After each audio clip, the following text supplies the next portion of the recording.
Quitting time Friday. No more traffic jams. No more rush, rush, rush. No more headaches at the office. But suddenly, all my plans for a nice weekend at home were forgotten.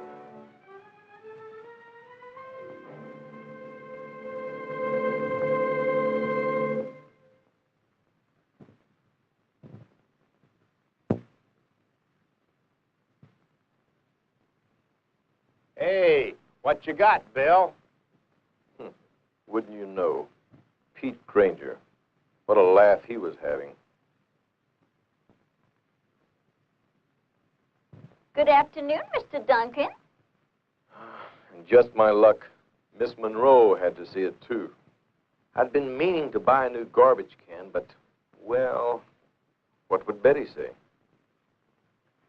Bill Duncan, where have you been? I've been waiting all morning for you, and I'm so terribly upset. Do you know what's going on outside? That garbage can's a mess. The red label's on it. The neighbors have been calling, and I just don't Betty know. said plenty. My parents have been calling me up. They said this. Whoa, wait a minute. There's someone downtown I know can take care of this.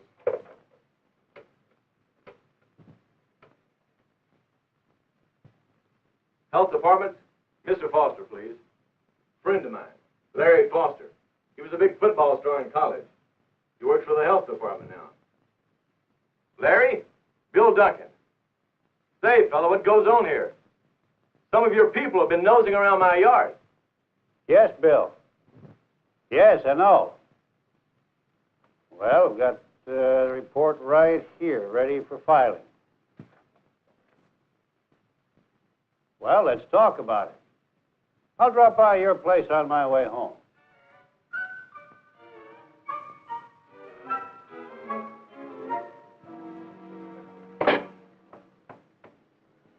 It's just a reminder that improperly stored garbage provides food for rats, flies, and other disease-carrying insects. While Larry talked, my son Stevie and the Granger boy stood around bug-eyed with hero worship. Well, Larry coached the kids in the neighborhood in their football league. It was as if Johnny Unitas had come to our block. Well, thanks for the advice, Larry. Bill, why, Mr. Foster's here. Why don't you show him the yard? Our yard was Betty's pride and joy. No visitor to our home could escape without first taking the grand tour. Look here. Any container holding water can produce mosquitoes, including Aedes aegypti, which carries the germs of dengue and yellow fever from man to man. In fact, these look like the larvae right now. We've already identified some in this neighborhood. Betty, I guess, was having some second thoughts about our invitation. Especially when Larry spotted some breadcrumbs Betty had put out for the birds. If there are any hungry rats around, now watch out. I saw one yesterday. Frankie Granger. Honest, Miss Duncan. You're making that up.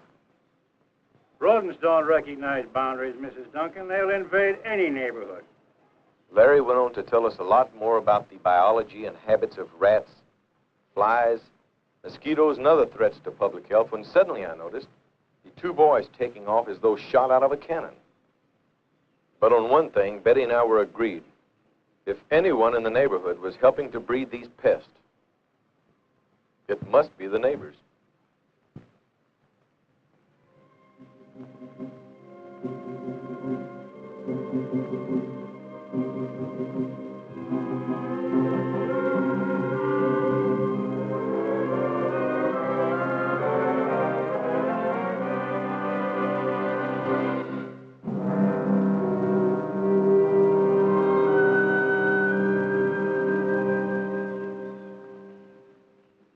Frankie told his dad about the rat, but depend on Pete Granger to weasel out of it. Must be the neighbors. Next morning, I had a talk with Pete Granger about what Stevie had told me. You're a fine one to talk, Bill Duncan. If you kept your yard half as clean as mine. See those tiny dark wigglers? They're probably disease-carrying mosquitoes. They breed in water. You'd pull your plug or cover your boat, Pete. Oh, yeah? Well, at least I don't get red tags on my garbage cans. If Pete and I didn't exactly see eye to eye, our boys joined hands that morning in a common cause, an expedition, along with other kids on the block, to survey each boy's yard. At the Costellos, a tire containing stagnant water, a favorite breeding place for domestic mosquitoes. Ditto for their wading pool. At the Mulligans, food left out for their dog, an invitation to insects and rats. At the Jacobsons, scrap lumber, a good hiding place for rats who fed in a nearby garbage can. The vacant lot next door with overgrown weeds, cluttered with bottles, tin cans, discarded auto parts and appliances, each containing stagnant water. From yard to yard the boys went, gathering new recruits on the way. At the Morrisons, their septic tank had overflowed, now a breeding place for the Culex mosquito that carries the germs of encephalitis or sleeping sickness. At the Digby's, children's playthings, but each also a menace, for all of these containers could produce mosquitoes.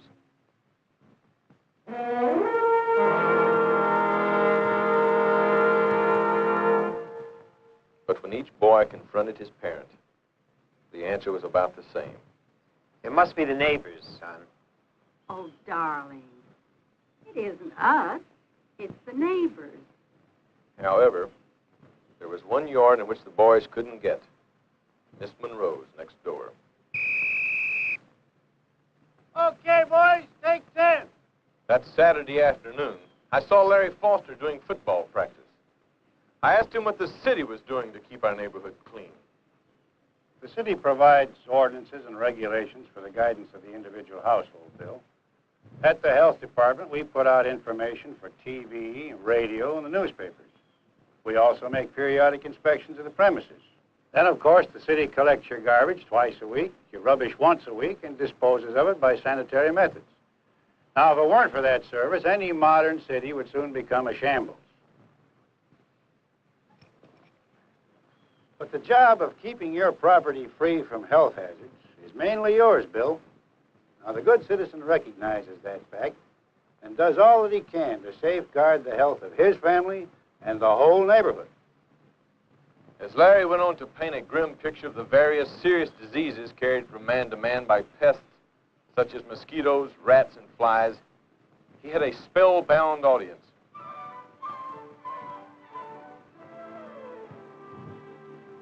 It wasn't long before our neighbors, taking their cue from their youngsters, got the message.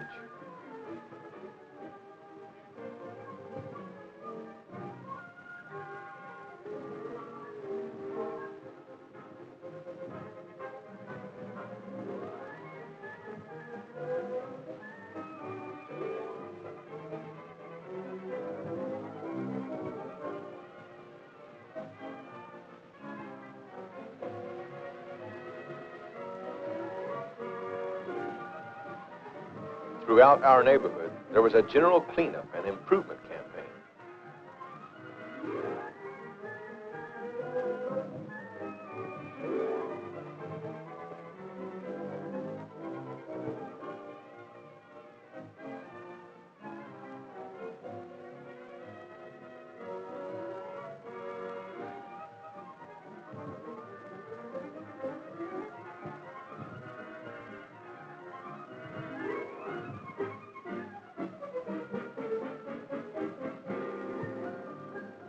As for the Duncans, we had also learned a lesson. I had purchased a new garbage container, and each day Betty took pains to drain and wrap our garbage carefully.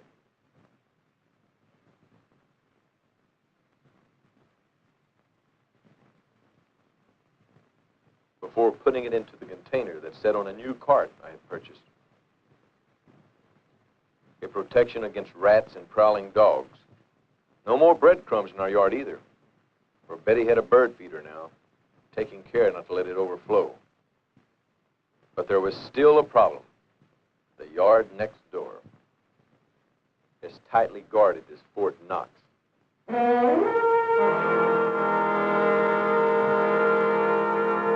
all sorts of water-holding containers. Something Larry Foster said had burned itself into Betty's mind. Like most people, no doubt you thought that all mosquitoes came from stagnant pools along the creek and on the street. But any container holding stagnant water can produce the yellow fever and other mosquitoes. However, I didn't count on the resourcefulness of one Mrs. Bill Duncan. For next morning, she had Miss Monroe in for coffee. Soon, for the good of Miss Monroe and the whole neighborhood, Betty convinced her of certain things. That a bird bath should be scrubbed clean at least once a week. That water and pet dishes should be changed daily. That water-holding containers should be eliminated wherever possible. And that many plants should be grown in earth or sand instead of water.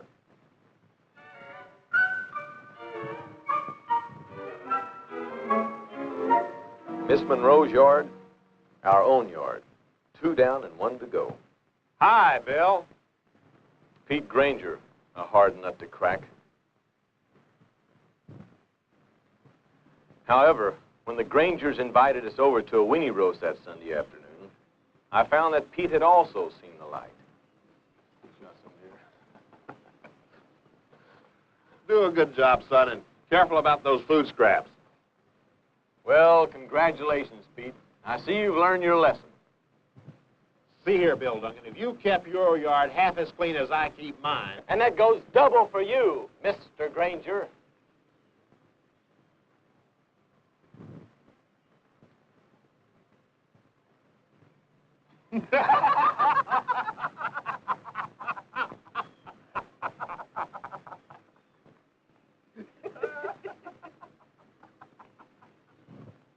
Took the kids to wake us up, Bill. It's time we quit passing the buck. Keeping this neighborhood clean is up to all the folks on this block. Each and every one of us. What about your own?